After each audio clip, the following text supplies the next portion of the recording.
Ilang araw nga kaming wala sa bahay kaya ganito na lang din katambak yung mga parcel na dumating sa akin, be. And karamihan dyan walang bayad, kumbaga pre-samples lang mga mi. Pangalawa sa malaki na nga tong binuksan ko dahil yung isa vacuum cleaner. Isa rin sa dahilan kung bakit umuwi na ang babaeng to, etong Christmas tree inaantay ko, be. Diba hindi nga ako nakabili dun sa amin kaya naisip ko umorder na lang pero talagang minake sure ko na magandang darating sa akin. Alam nyo ba, ito na ata yung pinakamurang Christmas tree na nakita ko online. Nung una nag-aalangan talaga ako kahit nakita ko na yung mga reviews. Nagpa-send pa nga ako ng mga samples kung talaga bang legit kasi ayoko masayang yung pera na ibabayad ko. Na-check out ko nga lang to ng 389 sa Orange Shop tapos 5 feet na rin siya. Diba ang bala ko lang is 4 feet pero sobrang mura niya lang kasi kaya nag-go na ako sa 5 feet. Ang budget ko nga lang is 500 kasi ayun lang yung kinaya ng budget me. Hindi nga ako sure kung tama ba tong ginagawa ko dito kasi first time ko lang din naman mag-ayos ng ganito. Pero ika nga nila trust the process kaya hayaan na yan siya. Hala.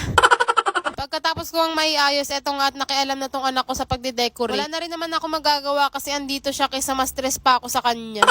Ito mga pinande-decorate ko is binili ko lang doon sa Wmart tapos gumastos lang ako ng mga almost 500. Medyo nakukulangan nga ako dito kasi 3 bulaklak lang yung nailagay ko, bibili na lang ulit ako. Gusto ko kasi yung parang overload siyang tignan mga mi para mas maganda. Yung star naman wala akong nakitang may ilaw kaya ayan na lang yung binili ko. Yung Christmas lights naman online ko lang siya binili kasi buy one take one na 129 lang. Nasa black up ko yun mga mi if gusto nyo mag-check out na kayo habang mura pa siya. Tapos eto nga hinahanapan ko na siya ng pwesto kung saan ko ba ilalagay. Nilet go ko na nga muna tong mga box na to kasi gusto ko mapag-isa lang muna yung Christmas tree dyan. Mas maganda kasi kapag solo lang siya, ayoko ng maraming abubot sa buhay. Bali, papalagay ko muna doon sa kabila pero pansamantala lang. Kasi by January din naman, ibabalik ko rin sila dyan and manifesting sana makabili tayo ng bagong Durabox. And tada! Thank you Lord! Pasko na dito sa bahay namin. Anyway, sobrang happy ko lang din kasi finally ate, nakatanggap na rin ako ng pre-sample. Last year naalala ko, December din yun, humiling ako dun sa asawa ko na gusto ko ng bag. Pero dahil hindi afford, sige mag-installment ka dyan. Bakla karamihan talaga sa mga bag ko, installment lang yan dahil hindi ko nga kaya ang mag-cash. And tignan mo naman ngayon ate, maagang pamasko sa akin. 4 na bag ha. Yung isa hindi ko lang na-videohan kasi late na siyang dumating. And kapag marami pa tayong na-approve na pre-samples mga mi, hindi kayo mawawalan, hindi rin kayo magkakaroon. Hala!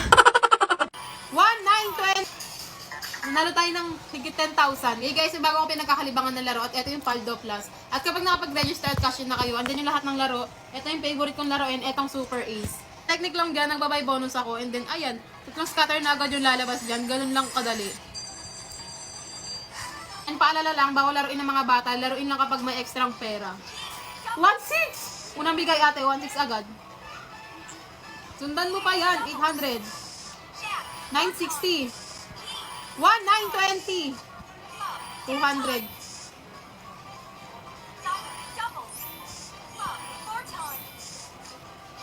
1,990. Isa pa.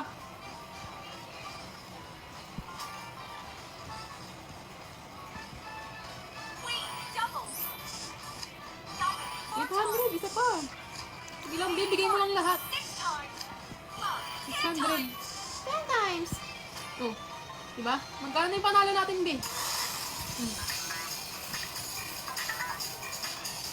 Nanalo tayo ng higit 10,000. Kaya kung gusto mo rin, ilalagay ko sa comment section yung link.